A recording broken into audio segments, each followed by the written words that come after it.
Hi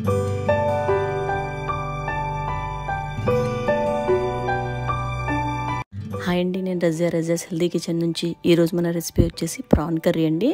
ఇవి white prawns అండి. ఇవి సముద్రంలో దొరికే రొయ్యలు.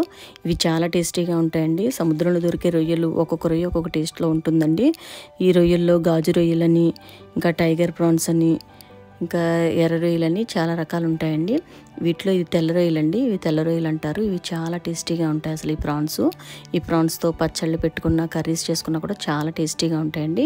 ఈ రొయ్యల్ని ఈ విధంగా శుభ్రంగా క్లీన్ చేసుకుని వాటిపై ఉన్న నరాలన్నీ కూడా తొలగించుకోవాలండి. నరాలను తొలగించకపోతే మనం కర్రీ చేసేటప్పుడే కొంచెం ఇసుకలా ఉంటాయి. ప్రతి రొయ్యకి కూడా ఇలా నరాలు తొలగించుకొని దీన్ని ఒక 3 నుంచి 4 సార్లు శుభ్రంగా క్లీన్ చేసుకోవాలండి. ఇవి ఎక్కువగా నీచులా ఉంటాయి. రొయ్యలన్నీ ఏ రొయ్య అయినా కూడా శుభ్రంగా 4 నుంచి 5 సార్లు దాన్ని శుభ్రంగా క్లీన్ చేసుకోవాలి మనం. ఈ విధంగా మొత్తం అన్నీ కూడా క్లీన్ చేసుకొని పక్కన పెట్టుకుందామండి.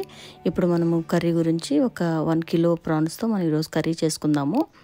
దీనికోసం నేను ఒక 1 కిలో ప్రాన్స్ తీసుకున్నానండి ఈరోజు కర్రీ కోసము. ఇలా 1 కిలో ప్రాన్స్ తీసుకొని దీనికి కావాల్సినవి మనం ఆనియన్స్ అండి. ఒక 1/2 కిలో ఆనియన్స్ తీసుకున్నాను. ఒక 20 పచ్చిమిర్చి అండి, కొంచెం కొత్తిమీర. ఇలా కొంచెం కొత్తిమీర తీసుకున్నాను. ఈ ఆనియన్స్ని ఇలా చిన్న చిన్న ముక్కల్లా కట్ చేసుకుందామండి. ఇలా కొత్తిమీరని శుభ్రంగా కడుక్కొని ఇలా చిన్నగా ముక్కల్లా కట్ చేసుకుందాము. పచ్చిమిర్చిని ఈ విధంగా సకానికి సపరేట్ చేయకుండా కట్ చేసి పెట్టుకుందామండి. ఇప్పుడు స్టవ్ పై కడాయి పెట్టుకొని ఇందులోకి ఒక 50 ml వరకు ఆయిల్ వేసుకొని ఈ ప్రాన్స్ని మనం కొంచెం హీట్ చేసుకుందామండి. మొత్తం రొయ్యలన్నీ కూడా కొంచెం వేడి చేసుకుందాము. వేడి చేసుకొని ఇందులో ఒక 1/2 స్పూన్ పసుపు వేసుకొని, ఒక 1 స్పూన్ కారం వేసుకొని ఇలా బాగా దగ్గరగా చేసుకుందామండి. వీటిని ఈ రొయ్యలన్నింటిని కూడా ఇలా వేడి చేసుకోవాలి. ఇలా 1 స్పూను కారం వేసుకొని మొత్తం అంతా కూడా బాగా కలుపుకుంటూ మిక్స్ చేసుకుందామండి. ఇప్పుడు ఇలా మొత్తం అంతా కూడా రొయ్యలు బాగా దగ్గరగా అయిపోవాలి. ఇందులోకి మనము వేస్తున్నప్పుడే ఇలా వాటర్ వచ్చేస్తుందండి. ఇలా ఒక 1/2 స్పూన్ సాల్ట్ వేసుకున్నాము. ఇలా వేసిన తర్వాత దీంట్లోంచి ప్రాన్ అంటేనే ఎక్కువగా వాటర్ ఇలా వచ్చేస్తూ ఉంటుంది. మీరు ఈ స్టేజ్లో కావలిస్తే వాటర్ని సెపరేట్ చేసుకొని కర్రీలో వేసుకోవచ్చండి. లేకపోతే ఇలా దగ్గరగా కూడా మనము ఈ ప్రాన్స్ని చేసుకోవచ్చు ఫ్రై. ఇలా దగ్గరగా చేసుకొని ఓ పక్కన పెట్టుకుందామండి.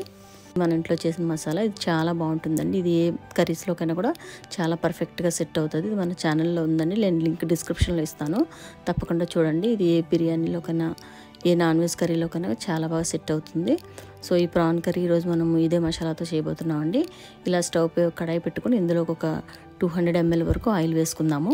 ఆయిల్ హీట్ ఎక్కిన తర్వాత ఈ ఆనియన్స్ అన్నీ కూడా ఇందులోకి వేసుకొని బాగా ఫ్రై చేసుకుందామండి. ఈ ఆనియన్స్ అన్నీ కూడా చాలా డార్క్ బ్రౌన్ కలర్లో వచ్చేయాలి. ఈ స్టేజ్ నుంచి మనకి ఇలా ఆయిల్ కరెక్ట్గా చూసుకోవాలండి. ఇది ఆనియన్స్ కరెక్ట్గా మూవ్ అవుతుంటే మనకు ఆనియన్ పర్ఫెక్ట్గా సరిపోయినట్టు ఆయిల్ ఇందులో తెలుస్తుందండి. ఇంతేనండి. ఇప్పుడు ఇందులో ఒక 1/2 స్పూన్ పసుపు, ఇంకా 1 స్పూన్ కారం వేసుకొని మొత్తం అంతా కూడా ఒకసారి బాగా మిక్స్ చేసుకుందాము. ఈ ఆనియన్స్తోని ఇలా మొత్తం అంతా ఫ్రై చేసుకుందామండి. ఇందులోకి ఇప్పుడు మనం తీసుకున్న కొత్తిమీర వేసుకొని ఈ కొత్తిమీర కూడా బాగా దగ్గరగా అయ్యేలా ఫ్రై చేసుకుందాము. ఈ కొత్తిమీర వేసిన తర్వాత ఒక 1 మినిట్ వరకు కూడా కొంచెం బాగా మగ్గపోయేలాగా కొత్తిమీర ఫ్రై చేసుకోవాలండి.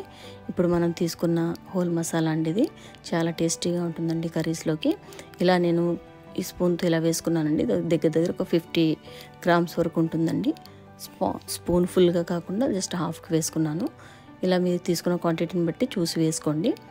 ఇంతేనండి. ఇప్పుడు ఇందులోకి పచ్చిమిర్చి వేసుకుందాము. ఇలా పచ్చివాసన అంతా పోయేలాగా ఫ్రై చేసుకున్న తర్వాత మసాలా ఈ పచ్చిమిర్చిని వేసుకొని, పచ్చిమిర్చి కూడా మంచిగా ఫ్రై అయ్యేలాగా స్మెల్ వస్తూ ఉంటాయండి. పచ్చిమిర్చి స్మెల్ అంతవరకు ఫ్రై చేసుకోవాలి. ఇప్పుడు ఇందులోకి ఒక 1/2 స్పూన్ గరం మసాలా అండి.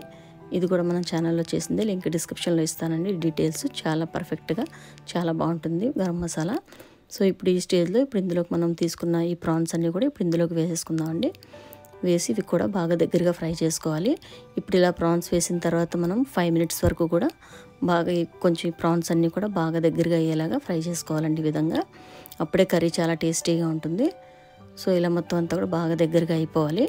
ఈ స్టేజ్లో ఇలా ఉండాలండి. ఇలా మొత్తం కూడా ప్రాన్స్ ఇలా ఒక 5 మినిట్స్ పడుతుంది మనకి ఇలా ప్రాన్స్ ఈ స్టేజ్కి రావడానికి.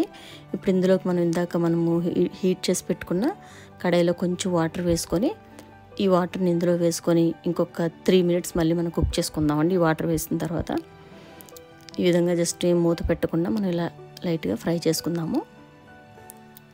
ఇలా తర్వాత దీన్ని ఒక మూత పెట్టేసి మళ్ళీ ఒక 2 మినిట్స్ మళ్ళీ కుక్ చేసుకుందామండి. ఒక 2 మినిట్స్ తర్వాత మళ్ళీ కూడా దీన్ని ఒకసారి చెక్ చేద్దాము. ఇలా ఒకసారి మొత్తం అంతా కూడా మిక్స్ చేసుకొని ఇప్పుడు ఇందులోకి సాల్ట్ ఒకసారి చెక్ చేసుకుని మళ్ళీ ఈ స్టేజ్లోనే ఇంకా కొంచెం సాల్ట్ వేసుకుందామండి. నేను ఒక 1/2 స్పూన్ సాల్ట్ వేసుకున్నాను. ఇదంతా కూడా బాగా దగ్గరగా ఇలా మొత్తం అంతా కూడా మిక్స్ చేసుకొని ఇప్పుడు ఇందులోకి వాటర్ వేసుకుందామండి. జస్ట్ ఈ ప్రాన్స్ ములిగేలాగా లైట్గా వేసుకుంటే సరిపోతుందండి. మరీ ఎక్కువ వేసుకున్నా కర్రీ అంత టేస్టీగా ఉండదు. సో కరెక్ట్గా ఇలా వేసుకుంటే సరిపోతుందండి. ఇప్పుడు ఇలా మొత్తం అంతా కూడా మిక్స్ చేసుకొని బాగా దీన్ని మూత పెట్టుకొని ఇంకొక 3 మినిట్స్ దీన్ని కుక్ చేసుకుందామండి. ఇలా 3 మినిట్స్ తర్వాత మళ్ళీ ఒకసారి మూత తీసి ఒకసారి దీన్ని మొత్తం అంతా కూడా ఒకసారి మిక్స్ చేసుకుందాం. ఈ విధంగా మొత్తం అంతా కూడా బాగా దగ్గరగా ఒకసారి మిక్స్ చేసుకొని ఇప్పుడు మళ్ళీ దీన్ని మూత పెట్టుకుందామండి. మళ్ళీ ఇలా బాగా మిక్స్ చేసుకున్న తర్వాత మూత పెట్టేసుకొని ఇంకొక 3 మినిట్స్ దీన్ని మళ్ళీ కుక్ చేసుకుందాము. ఇలా మొత్తం అంతా కుక్ చేసుకున్న తర్వాత ఈ స్టేజ్లో ఉంటుందండి. ఇప్పుడు మన కర్రీ దగ్గరికి వచ్చేసిందండి అవ్వడానికి. ఆ తర్వాత మూత పెట్టి ఇంకొక 10 నిమిషాలు మనం కుక్ చేసుకొని రెడీ చేసుకుంటే ఇంతేనండి, మన కర్రీ రెడీ అయిపోతుంది. ఇంతేనండి, ఈ కర్రీ చాలా టేస్టీగా చాలా బాగుంటుందండి. ఇదంతా కూడా ప్రాన్ టేస్టేనండి. ప్రాన్స్ మూలాన ఈ తెల్ల రొయ్యలు చాలా టేస్ట్ వస్తాయి. ఈ రొయ్యలతో ఇలా చేసుకుంటే చాలా బాగుంటాయండి. ఇంతేనండి, ఈ వీడియో కానీ మీకు నచ్చినట్లయితే లైక్ చేయండి, మీ ఫ్రెండ్స్కి ఫ్యామిలీ మెంబర్స్కి షేర్ చేయండి. నెక్స్ట్ వీడియోలో మళ్ళీ కలుసుకుందామండి. Thanks for watching.